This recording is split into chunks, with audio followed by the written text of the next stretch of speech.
할렐루야. 예수 그리스도 이름으로 하나님 말씀 증거하겠습니다.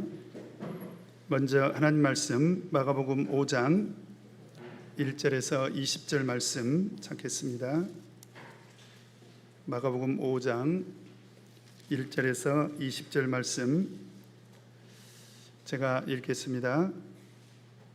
예수께서 바다 건너편 거라사인의 지방에 이르러 배에서 나오심에 곧 더러운 귀신 들린 사람이 무덤 사이에서 나와 예수를 만나다 그 사람은 무덤 사이에 거처하는데 이제는 아무나 쇠사슬로도 맬 수 없게 되었으니 이는 여러 번 고랑과 쇠사슬에 매였어도 쇠사슬을 끊고 고랑을 깨뜨렸음이라라. 그리하여 아무도 저를 제어할 힘이 없는지라. 밤낮 무덤 사이에서나 산에서나 늘 소리 지르며 돌로 제 몸을 상하고 있었더라. 그가 멀리서 예수를 보고 달려와 절하며 큰 소리로 부르짖어 가로되 지극히 높으신 하나님의 아들 예수여, 나와 당신과 무슨 상관이 있나이까? 원컨대 하나님 앞에 맹세하고 나를 괴롭게 마옵소서 하니, 이는 예수께서 이미 저에게 이르시기를 더러운 귀신아 그 사람에게서 나오라 하셨음이라. 이에 물으시되 내 이름이 무엇이냐? 가로되 내 이름은 군대니 우리가 많음이니이다 하고 자기를 이 지방에서 내어 보내지 마시기를 간절히 구하더니 마침 거기 돼지의 큰 떼가 산 곁에서 먹고 있는지라. 이에 간구하여 가로되 우리를 돼지에게로 보내어 들어가게 하소서 하니 허락하신대 더러운 귀신들이 나와서 돼지에게로 들어가니 거의 2,000마리나 되는 떼가 바다를 향하여 비탈로 내리더라.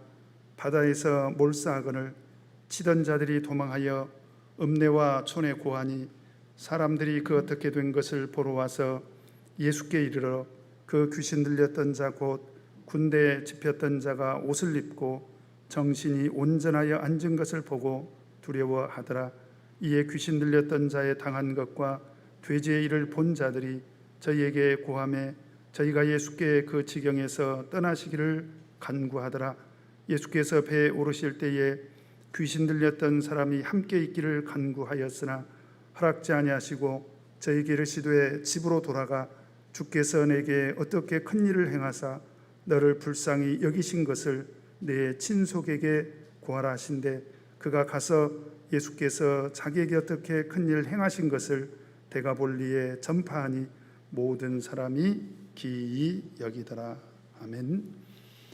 오늘 이 시간에는 내 이름이 무엇이냐라는 말씀의 제목으로 하나님 말씀 상고하고 같이 은혜를 나누도록 하겠습니다. 오늘 예수님께서 행하신 이적은 귀신 들린 사람을 치유하시는 이런 이적입니다. 어떤 사람은 귀신 이야기를 하면 재미는 있는데 세상에 그런 게 어디 있느냐고, 지금 21세기에 귀신이라니요, 이야기로는 너무나도 재미있지만 그러나 사실로는 도저히 받아들일 수 없다, 이렇게 말하시는 분들도 있습니다. 그럴 수밖에 없는 것이 이 귀신이라는 존재는요, 영적인 존재이기 때문에 우리 눈에 보이질 않죠. 근데 여러분, 우리가 세상을 살아가면서 우리 눈에 보이지 않는다고 해서 그러면 눈에 보이지 않는 것은 다 존재하지 않는 것입니까? 그렇지 않죠. 가령 우리가 바람을 본다면 지금 저기서 선풍기 바람이 저를 향해서 오고 있는데 바람이 보입니까? 전혀 보이지 않죠. 그런데 우리는 바람이 있다는 것을 확실히 믿습니다. 왜 그렇습니까? 그 바람의 작용을 통해서, 그 바람에 의해서 지금 제 옷이 이렇게, 여러분들은 안 보이겠지만 제 옷이 이렇게 흔들리고 있거든요. 그러니까 귀신이라는 존재도 사실은 마찬가지입니다. 이것은 영적인 존재이기 때문에 사람의 눈에는 전혀 보이지 않지만 그러나 그 귀신의 작용을 통해서 우리는 알 수가 있다라고 하는 것입니다. 그래서 여기서 등장하는 귀신은요, 그 단어가 뜻밖에도 푸뉴마라는 단어가 쓰였습니다. 푸뉴마. 여러분, 푸뉴마 하면 그동안에 우리 하나님 말씀 배우면서 무엇으로 자주 배웠습니까? 성령이죠. 성령. 이 푸뉴마는 성령이죠. 그런데 왜 성령으로 해석을 하냐면 그 푸뉴마가 영이기 때문에 그렇습니다. 그래서 하나님의 영으로 쓰일 때는 당연히 성령이고요. 오늘 말씀처럼 더러운 귀신이라고 이렇게 되어 있지 않습니까? 그래서 이런 경우에는 바로 귀신으로 이렇게 쓰인 것입니다. 그래서 귀신은 우리 눈에 보이지 않지만 반드시 존재하는 영적인 존재라는 거죠. 그런데 귀신을 오늘 어떻게 묘사를 하고 있습니까? 2절을 보니까 같이 한번 읽겠습니다. 시작. 배에서 나오심에 곧 더러운 귀신 들린 사람이 그랬습니다. 더러운 귀신이라고 이렇게 표현을 하고 있습니다.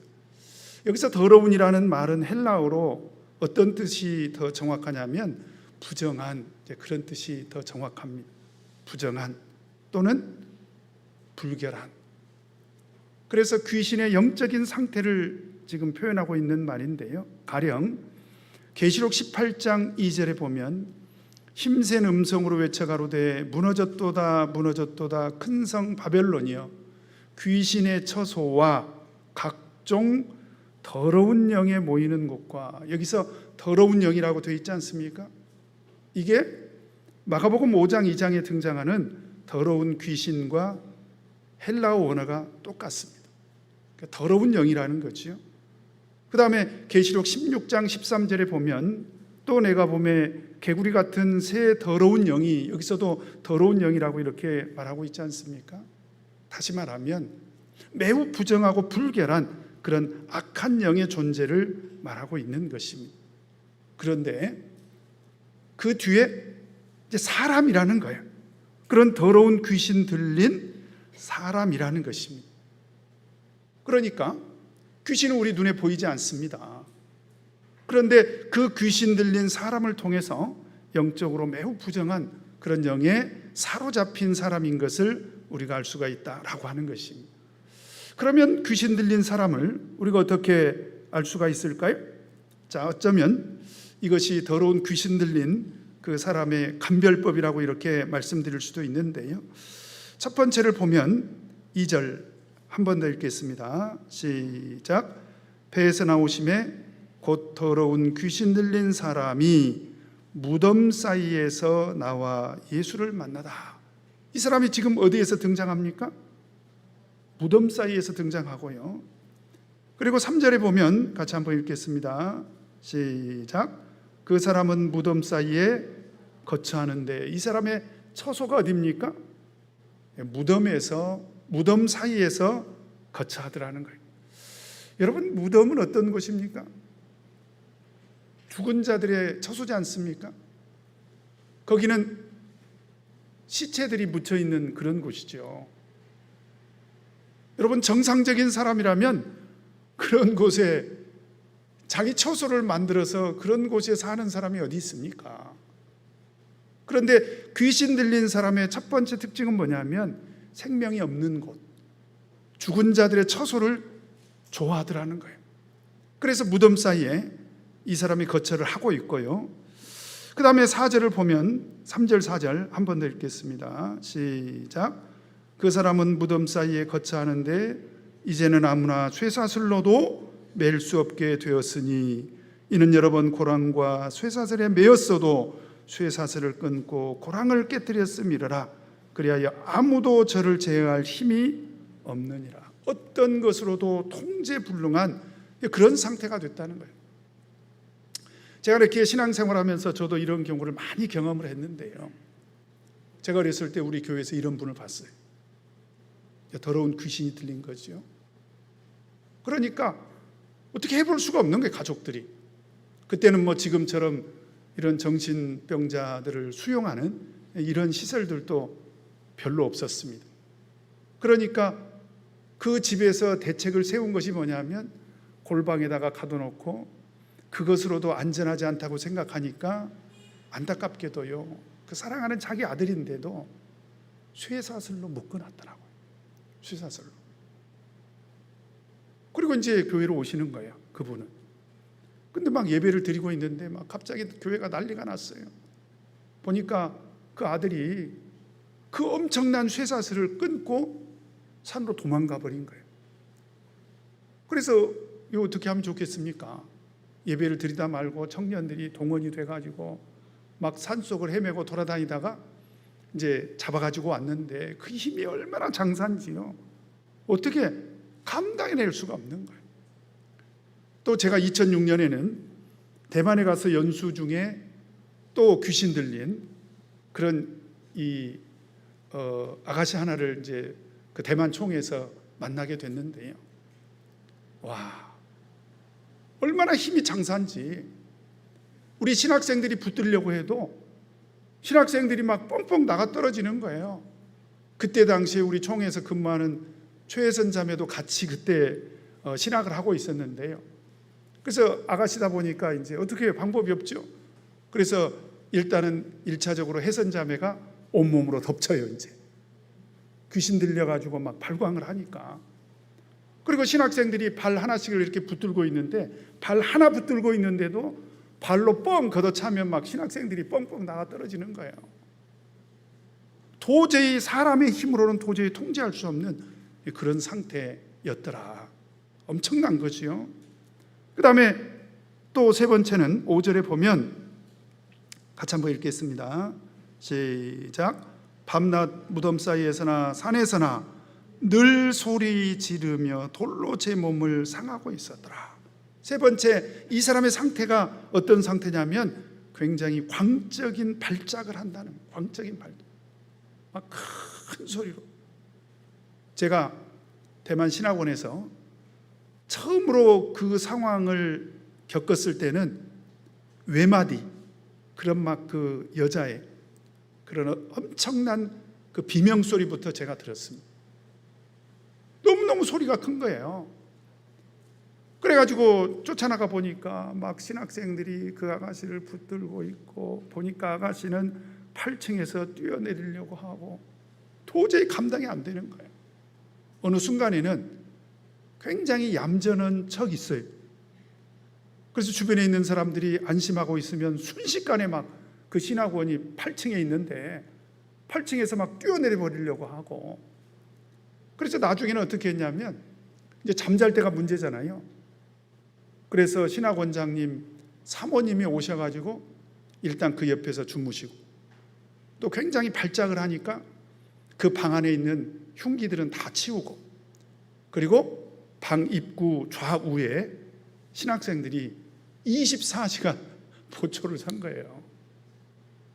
결론적으로 말씀드리면 3주일 만에 그 귀신을 쫓아내긴 했습니다만은, 와, 그때 당시에 그 귀신 들린 아가씨가 발작을 하는 것을 보면 그 상황이 정말 심각하고 엄청난 것을 우리가 알 수가 있습니다.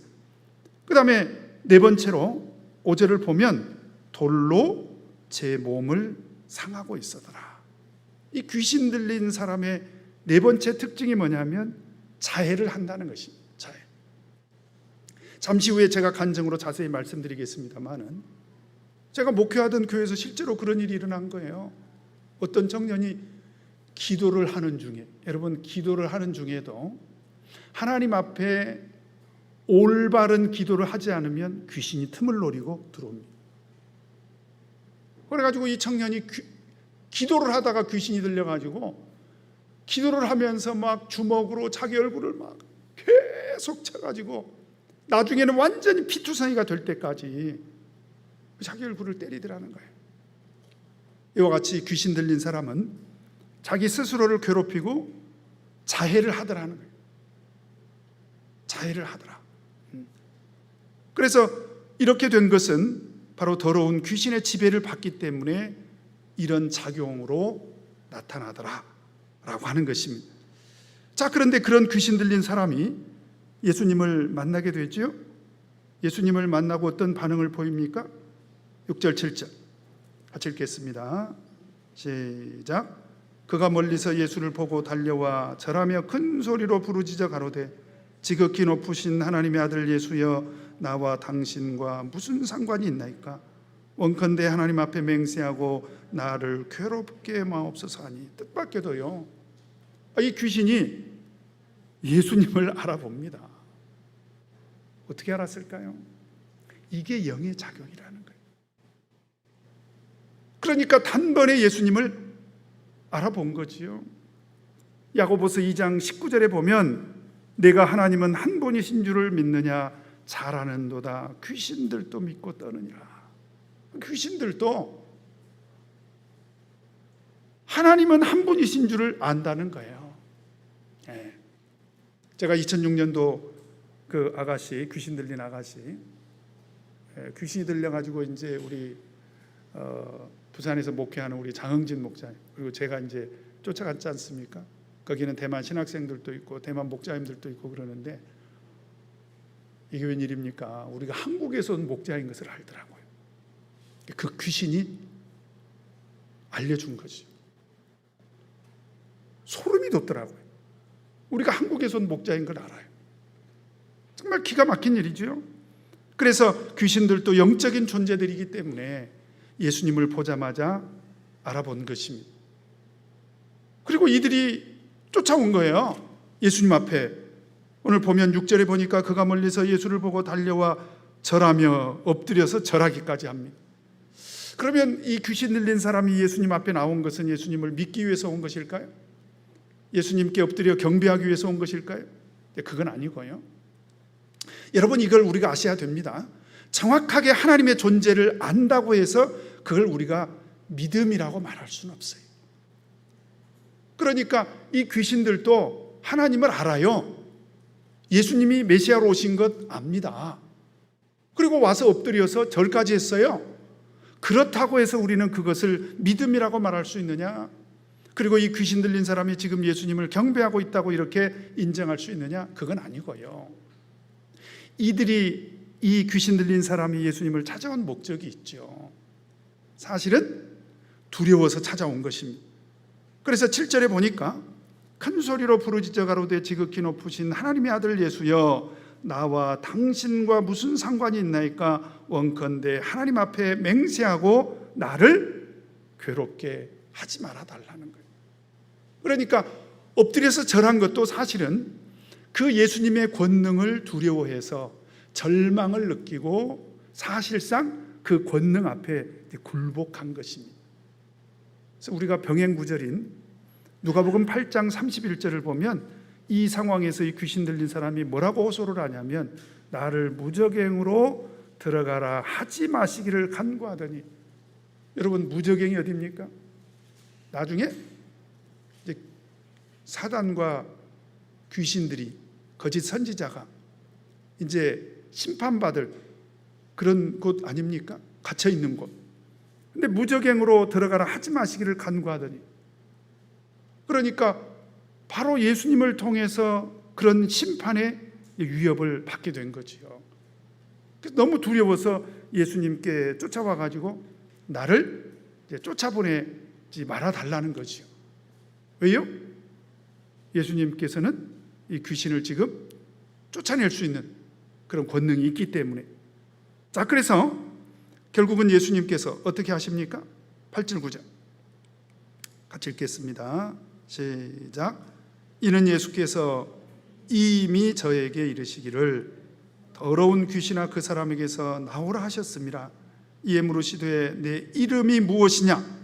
가로되 내 이름은 군대니 우리가 많음이니이다 하고. 그래서 결국 귀신이 이렇게 두렵게 예수님 앞에 와서 벌벌 떠는 이유가 뭐냐면 이미 예수님께서 그 더러운 귀신의 정체를 아시고 어떻게 하셨습니까? 이미 저에게 이르시기를 더러운 귀신아 그 사람에게서 나오라 이렇게 하셨다는 거예요. 나오라.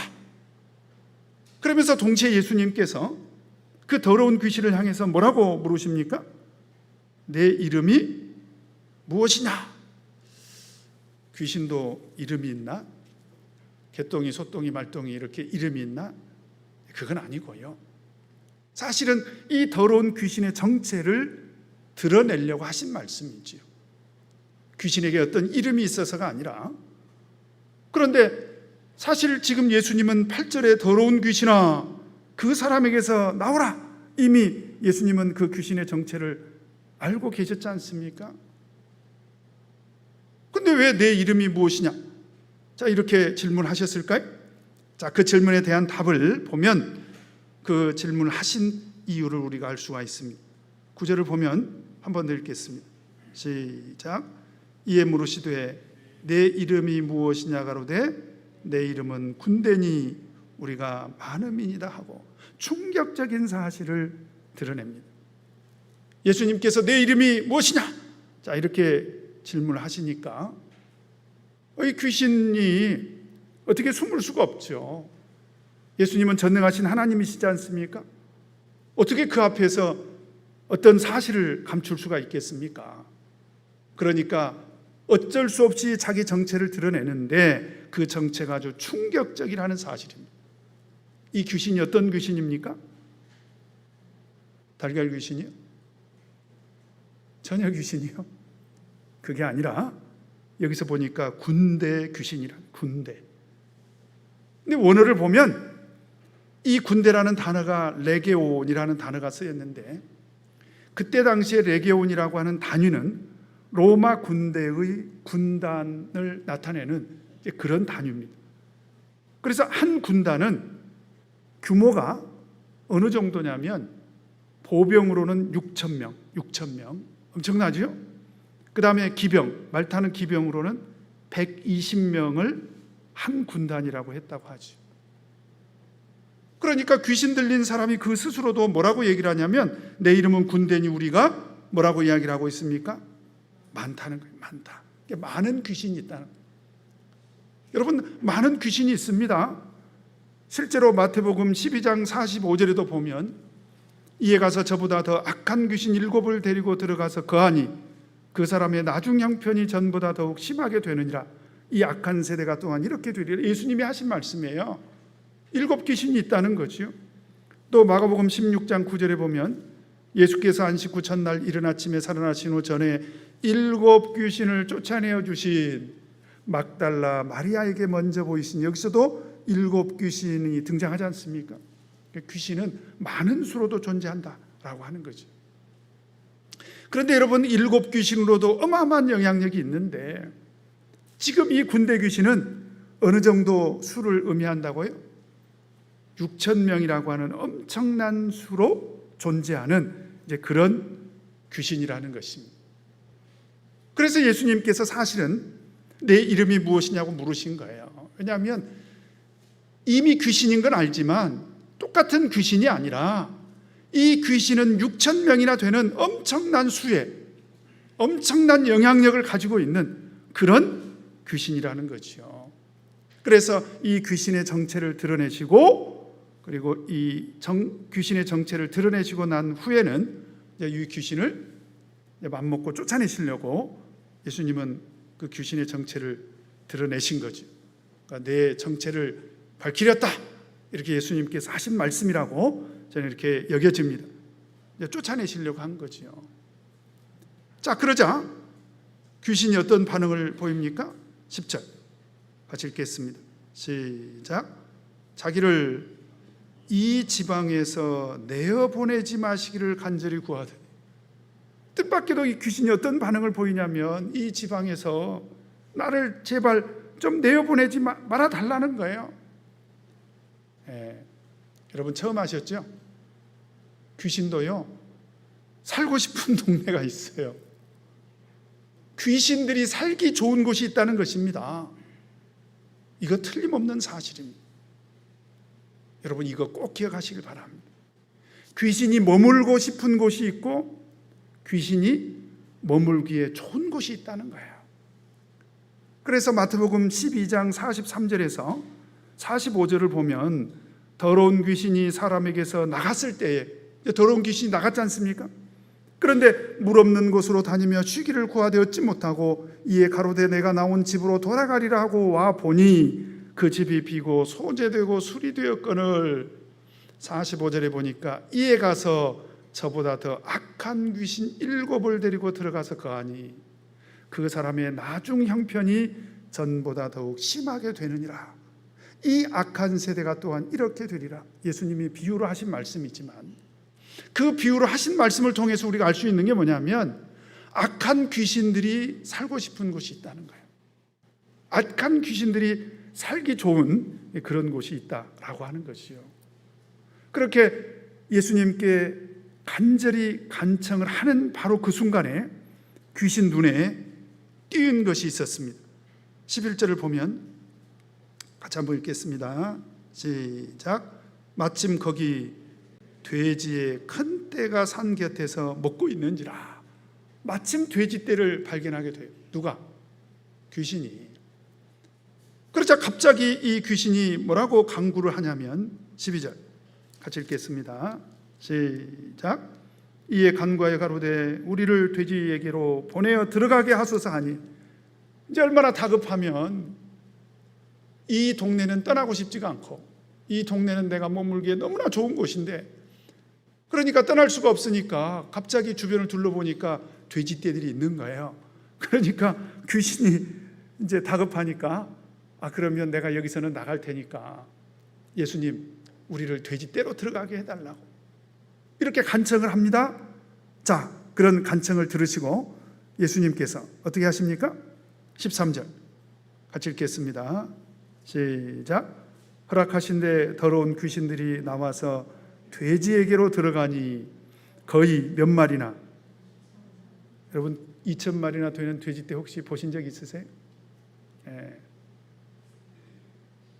저는 어렸을 때 우리 교회 모 집사님 댁에서 돼지 키우는 걸 봤는데, 보니까 그 집사님의 아들이 여기 있네. 돼지를 키우셨어요. 종돈. 근데 불과 제 기억으로는 몇 마리였던 것 같아요. 몇 마리. 근데도 어릴 때는 막 돼지들이 우글거리니까 엄청나게 큰 돼지들이, 와, 돼지들이 이렇게 많기도 하나 그랬는데 세상에 한두 마리도 아니고 2,000마리나 되는 때가요. 그 귀신이 들어가자마자 어떤 일이 벌어지고 맙니까? 비탈로 내리다라 바다에서 몰사하고 맙니다. 이 귀신들이 그 돼지떼에 들어가가지고 순식간에 끔찍한 일이 벌어지고 말아요. 그래서 오늘 이 말씀을 보면서 우리가 좀 한 가지 의아한 것은, 돼지가 몇 마리가요? 돼지가 몇 마리가요? 2,000마리나. 오늘날 우리 같으면 아예 한 마리는 우리 주지, 그저 바베큐 해먹게. 그런데 이 살아있는 짐승 아닙니까? 그리고 한번 생각해 보세요. 이 돼지를 키우는 이 농장주들은 얼마나 황당한 일이냐 이 말이죠. 2,000마리나 되는 돼지떼가 순식간에 바다로 뛰어들어가서 다 몰살을 하고 맙니다. 왜 이런 일이 벌어졌을지 사실 좀 사람의 생각으로는 이해하기가 참 곤란하죠. 왜 이런 일이 벌어졌습니까? 예수님이 허락하시자마자 이런 일이 벌어졌다는 거예요. 물론 예수님이 직접적으로 돼지들을 죽인 것은 아닙니다. 그러나 분명히 예수님이 허락해서 벌어진 일이기도 해요. 그로 말미암아서 이 돼지 농장주들에게는 엄청난 경제적인 손실이 발생을 합니다. 왜 이런 일까지 발생을 했을까? 성경은 말이 없죠. 다만 이제 우리가 그래서 성경을 보실 때 우리가 확실한 것을 우리가 깨달아야 돼요. 확실한 것은 뭐냐면 이 농장주들에게 경제적인 손실이 발생한 것이 확실한 것이 아니라 예수님께서 귀신을 쫓아내심으로 그 귀신이 돼지에게 들어가서 그래서 결국은 돼지들이 죽게 됐다는 것입니다. 그러면 정황적으로 봤을 때 예수님께서 돼지들을 다 죽게 만든 것은 아니고요. 사실은 귀신들이 우리가 좀 거할 곳을 찾다가 이제 귀신들에게 들어가게 해달라고 해가지고 사실은 들어간 거 아닙니까? 그렇다면 굳이 왜 돼지들은 이 귀신들은 꼭 이 돼지에게 들어가고 싶었을까? 아까 이 돼지하고 귀신하고 자꾸 제가 헷갈리네요. 아까 귀신들이 한 말이 어떤 말을 했죠? 10절 한번 더 읽겠습니다. 시작. 자기를 이 지방에서 내어 보내지 마시기를 간절히 구하더니, 바로 여기가 어떤 곳이냐 이 말이죠. 귀신들이 머물고 싶은 곳이요, 귀신들이 떠나고 싶지 않는 곳이다. 귀신들이 살고 싶은 곳이었다. 귀신들이 살기에 너무 좋은 곳이었다. 그렇다면 우리가 어떤 사실을 알 수가 있습니까? 여기는 영적으로요, 아주 심각한 문제가 있는 곳이다 라고 하는 것입니다. 자, 그래서 우리가 하나님 말씀으로 풀어보자면, 여러분, 돼지떼가 2,000마리나 되는 것은 경제적으로는 엄청난 그런 가치가 있는 것인 것은 틀림이 없지만, 율법에 따르면 이 돼지는 어떤 동물입니까? 부정한 동물입니다. 그래서 레위기 11장 7절에 보면 돼지는 굽이 갈라져 쪽발이로 돼 책임지를 못하므로 너희에게 부정한 동물로 규정을 했습니다. 그리고 신명기 14장 8절에 보면 돼지는 굽은 갈라졌으나 책임지를 못하므로 너희에게 부정하니 너희는 이런 것의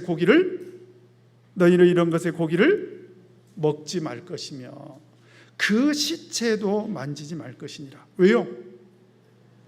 부정하니까.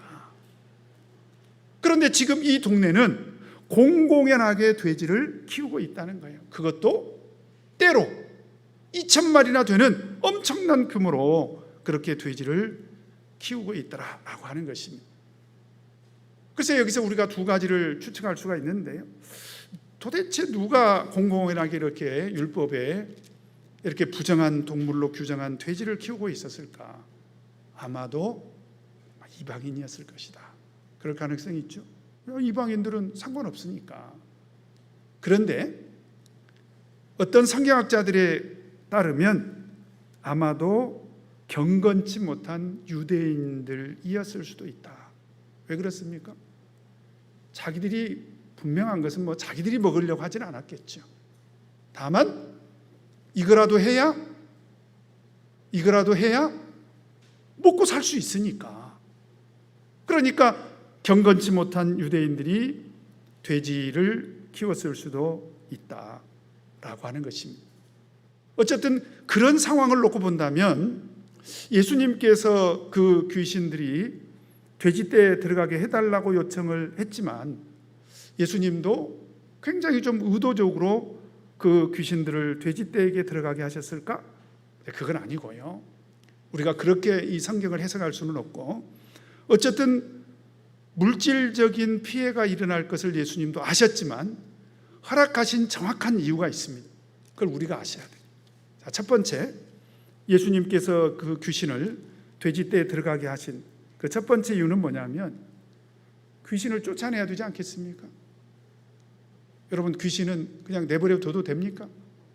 귀신은 반드시 쫓아내야 됩니다. 뿐만 아니라 두 번째, 이 귀신 들린 사람은 얼마나 불쌍한 사람이냐 이 말이죠. 한번 생각해 보세요. 어디서 삽니까? 무덤 사이에서. 어떻게 살아요? 쇠사슬에 매여 있어도 막 그걸 끊기도 하고, 그리고 어떤 모습으로 삽니까? 막 미친 사람처럼 발작을 하고, 그리고 심지어 돌로 자기를 끊임없이 자해를 합니다. 우리 성도님들께 제가 묻겠습니다. 돼지 2,000마리가 소중합니까? 아니면 한 사람의 영혼이 소중합니까? 만약에 나는 돼지 2,000마리가 소중하다, 그 사람이야말로 미친 사람, 제정신이 아니죠. 한번 생각해 보세요. 그러니까 예수님은 귀신도 반드시 쫓아내셔야 되지만 귀신 들린 사람도 반드시 치유를 하셔야 되기 때문에, 다시 말하면 돼지 2,000마리보다는 한 사람의 영혼이 훨씬 더 소중했다라고 하는 것을 알 수가 있습니다. 뿐만 아니라 이 귀신들의 거처가 어디입니까? 부정한 곳이죠. 그러니까 부정한 짐승인 돼지에게 들어가는 것은 어쩌면 자연스러운 일일 수 있다. 우리는 이 정도로 이렇게 이해할 수가 있습니다.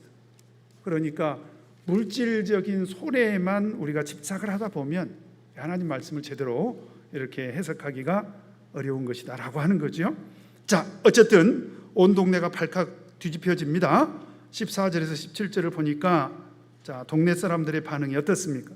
14절에서 17절 같이 읽겠습니다. 시작.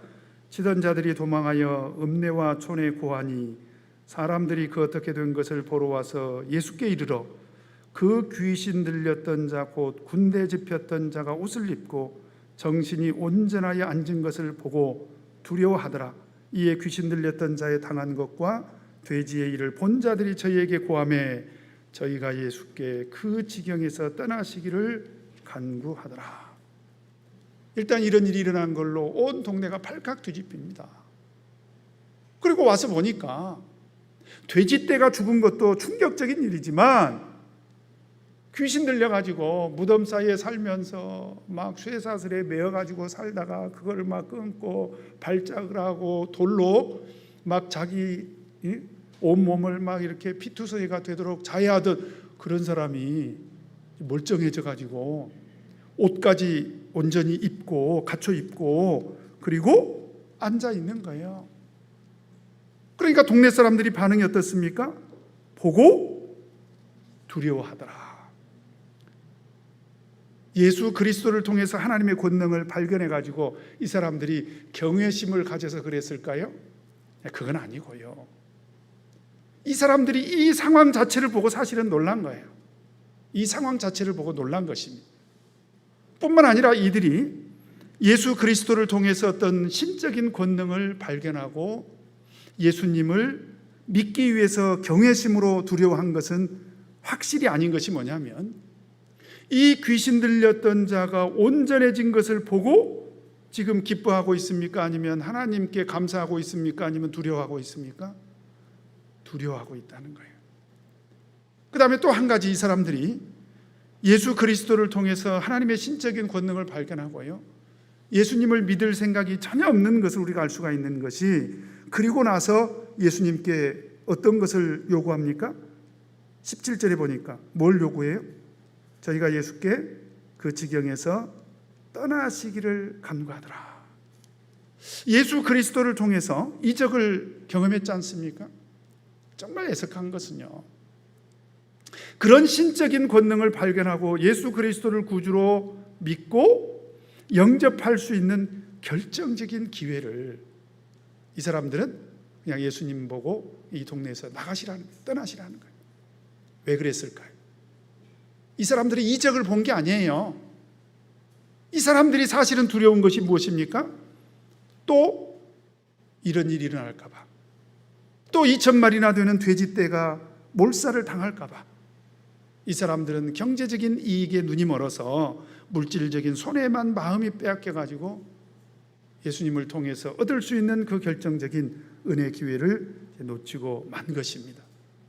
자, 그런데 오늘 귀신 들렸던 사람, 그래서 예수님을 통해서 귀신을 쫓아내고 온전해진 이 사람은 하나님의 은혜를 입고, 자, 어떻게 되었습니까?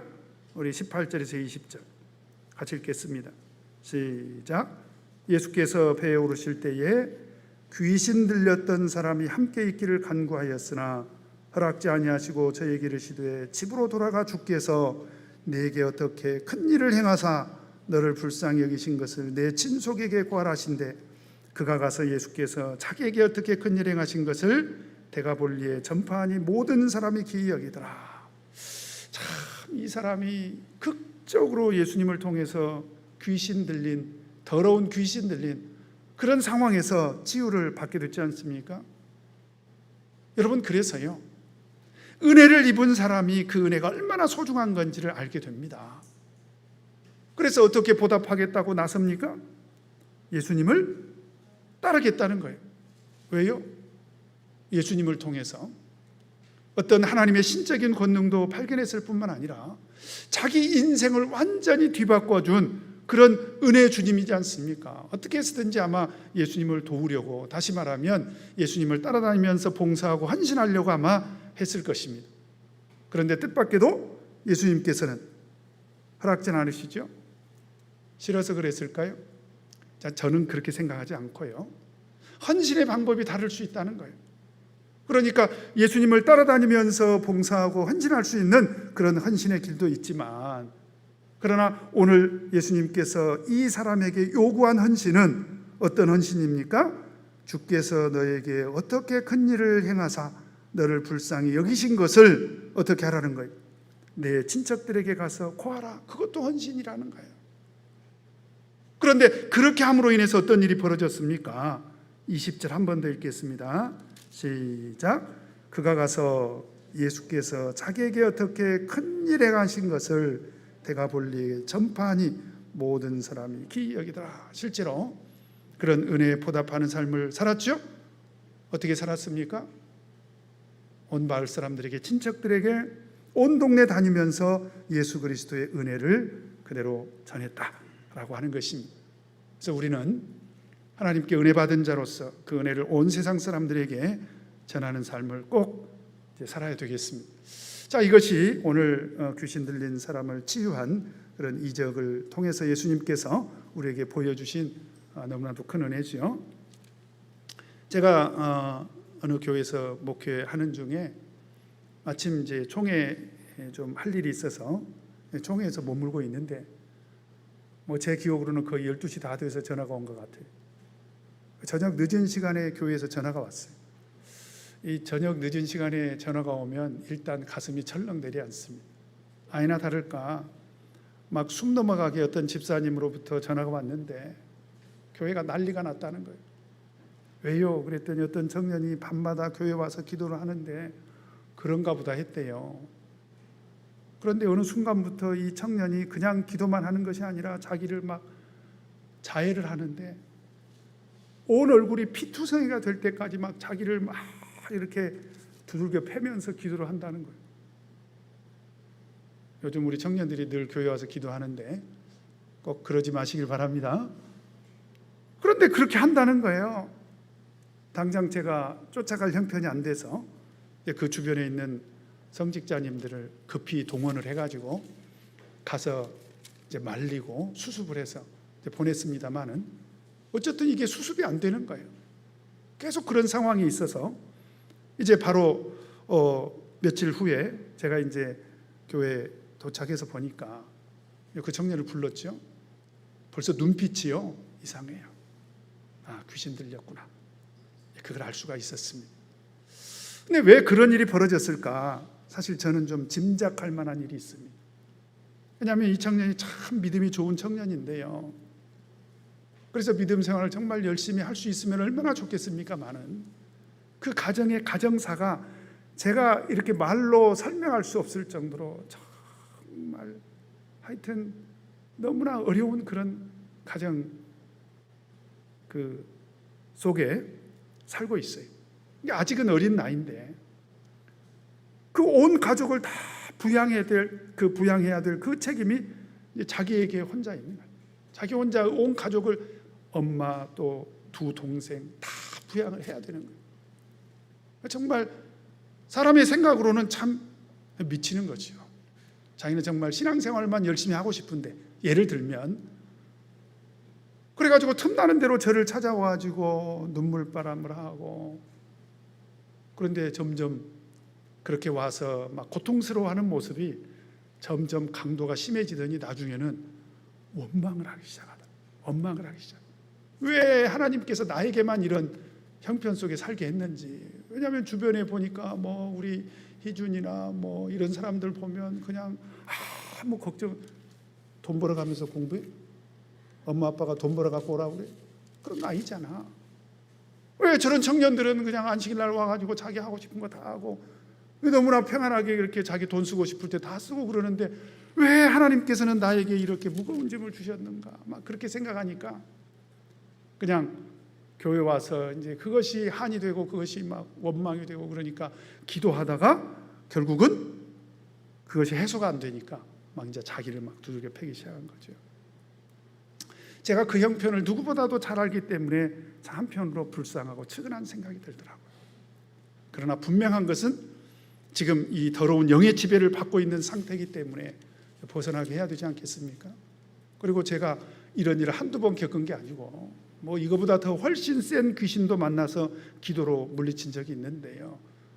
성령의 능력으로 하나님의 권능으로 얼마든지 물리칠 수 있다고 저는 믿기 때문에 이제 이야기를 하다가 기도를 하자. 하나님께서 해결해 주셔야 되니 기도하자. 그리고 이제 예수 그리스도 이름으로 기도합니다. 라고 기도를 시작했는데 이게 웬일입니까? 하여튼 정확하게 제가 표현을 못하겠습니다만은 그 청년의 기도 소리가 완전히 철판 찢어지는 소리처럼 너무나도 시끄럽고 요란한 그런 소리로 기도를 하더라고요. 그래서 제가 바로 예배가 끝나서 그런 게 아니라 종을 땡 치고 말았습니다. 단 한순간도 그 기도 소리를 제가 들어줄 수가 없는 거예요. 그래서 다시 대화를 시작했습니다. 그리고 대화를 하면서 제가 이 얘기를 한 거예요. 네 정체를 밝히렸다. 뭔가 지금 나에게 감추고 속이고 있는 것이 있다. 솔직하게 얘기해라.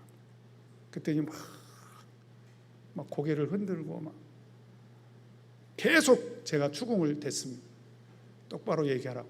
목자님 눈 보고 똑바로 얘기해. 막 이렇게 내 정체를 밝히렸다. 이랬더니 알고 보니까 이런 원망거리가요 세상으로까지 나가버린 거예요. 그래가지고 얼마 전에 군대에 갔다가 휴가 나온 친구들이 있는데 그런 친구들 앞에서 이제 자기 신세 타령을 한 거야. 세상 사람들에게 이제 하나님 앞에 와서 기도할 때 막 두들겨 패고 그러기 전에 친구들 앞에 가가지고 자기 신세 타령을 한 것입니다. 그리고는 그냥 그날 밤새도록 부어라 마셔라 막 술 먹고 그냥 엉망진창이 돼버린 거예요. 그리고 술이 깨고 나니까 이제 큰일 났구나. 하나님 믿는 사람이 이제 이 모양 이 꼴로 살게 되다니. 그러니까 한편으로는 양심의 가책도 찾아오고 한편으로는 후회도 되고 또 한편으로는 교회 와서 기도하면 이런 모든 일들이 다 또 원망이 되고 막 이런 감정들이 복합적으로 작용이 되면서 결국은 어떤 일이 벌어졌을까요? 귀신에게 틈을 보이고 만 것입니다. 여러분, 귀신이 좋아하는 곳이 있습니다. 바로 그렇게 원망하는 마음, 그리고 양심의 가책으로 하나님 앞에 와서 솔직하게 자기의 죄를 고백하는 것이 아니라 그런 양심의 가책으로만 후회하고 괴로워하는 그런 마음의 상태를 보고 귀신이 순식간에 들어와 버린 거죠. 그러고 나니까 이제 귀신이 지배를 해버리니까 막 그때부터 이제 자기 얼굴을 막 두들겨 패면서 피투성이가 될 정도 두들겨 팬 것입니다. 그래서 대화를 나누는 중에 그 세상 친구들 앞에서 보였던 부끄러운 모습을 눈물로 회개를 했습니다. 그리고 하나님 앞에 나와서 기도할 때마다 원망했던 그런 자기 자신의 잘못된 신앙도 눈물로 회개를 했습니다. 그리고 나서 다시 한번 기도를 했더니 너무나 감사하게도요 예전에 그 성령 충만했던 그 기도 소리가 다시 나오는 거예요. 그리고 감사하게도 그 뒤에는 매우 안정적인 그런 신앙생활을 이제 오늘날까지 하고 있습니다. 여러분, 오늘 말씀을 통해서 우리 성도님들 정신 차려야 됩니다. 귀신은 멀리 있지 않아요. 그리고 귀신은 호시탐탐 틈을 노리고 있다는 사실을 알아야 됩니다. 그래서 우리는 날마다 예수 그리스도 이름으로 귀신아 물러갈지어다 이렇게 외칠 수 있어야 돼요. 그리고 항상 경계를 게을리하지 말아야 됩니다. 그래서 뭔가 이상한 생각이 들고 뭔가 이상한 생각이 나를 지배하려고 한다면 내 이름이 무엇이냐? 예수 그리스도 이름으로 명하노니 사단아 물러갈지어다. 이렇게 우리는 예수님의 이름을 의지해서 귀신의 역사를 단호하게 물리쳐야 될 줄로 믿습니다. 오나옵기는 이런 귀신의 역사를 항상 예수님의 이름으로 단호하게 물리치시는 저와 여러분 되시기를 간절히 바랍니다. 자, 이제 우리